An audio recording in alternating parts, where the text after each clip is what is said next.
আমারে চিনবে না, আমি আমার আব্বারে চিনব না। নেতা তার কর্মীরে চিনবে না, কর্মী নেতারে চিনবে না, ঠিক কিনা? পীর সাহেব মুরিদরে চিনবে না, মুরিদ পীর সাহেবরে চিনবে না।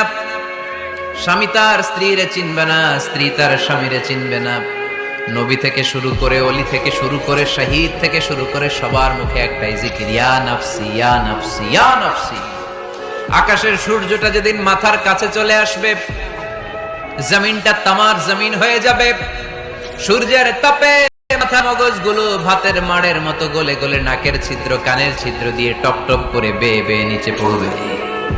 ওই কঠিন দিনে কেউ কাউরে চিনবে না। আল্লাহ বলেছে, ও নবী, একটা করে স্পেশাল দোয়া করার সুযোগ পাবা, দোয়াটা করা মাত্রই কবুল করে নেব। বিশ্বনবী বললেন, এই পৃথিবীর বুকে যত নবী রাসূল দুনিয়ায় এসেছে, সব নবীরা তাদের স্পেশাল দোয়া দুনিয়ায় করে ফেলেছে, ইল্লা আনা, কিন্তু আমি করি নাই। বিশ্বনবী বললেন, ওয়া ইন্নী আখতাবিউ দাওয়াতি শাফাআতান লিউম্মতি ইয়াউমাল কিয়ামাহ। আমি আমার স্পেশাল দোয়াটা করি নাই, আমার স্পেশাল দোয়াটা আমি আমার গুনাহগার উম্মতকে বাঁচানোর জন্য কিয়ামত পর্যন্ত রেখে দিয়েছি। বিষ্ণু বললেন, ওই দোয়াটা আমি দুনিয়ায় করি নাই, আমি বদরের যুদ্ধে মার খেয়েছি, উহুদের যুদ্ধে দাঁত ভেঙেছি, আমি না খেয়ে পেটে পাথর বেঁধেছি।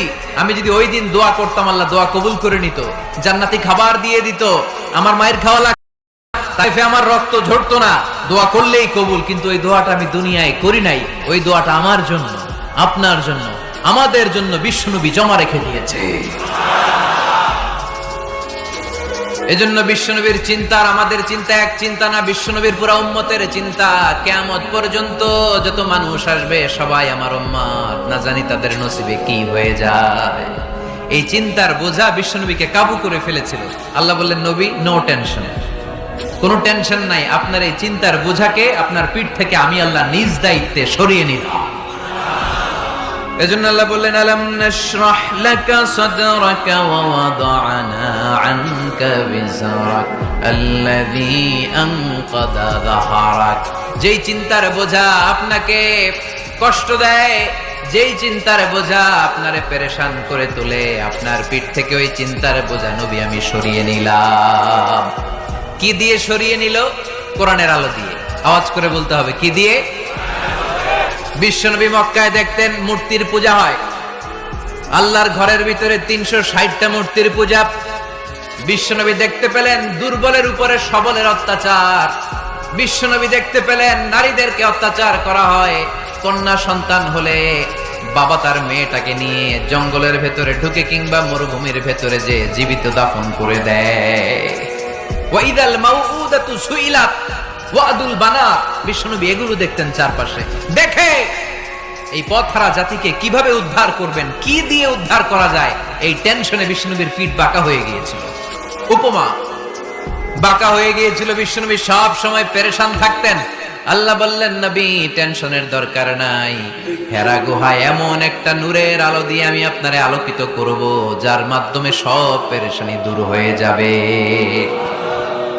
ألم نشرح لك صدرك ووضعنا عنك وزرك الذي أنقض ظهرك। আপনাকে পেরেশান বানিয়ে দেয় এরকম সব চিন্তার বোঝা আমি আল্লাহ সরিয়ে নিলাম। সুবহানাল্লাহ।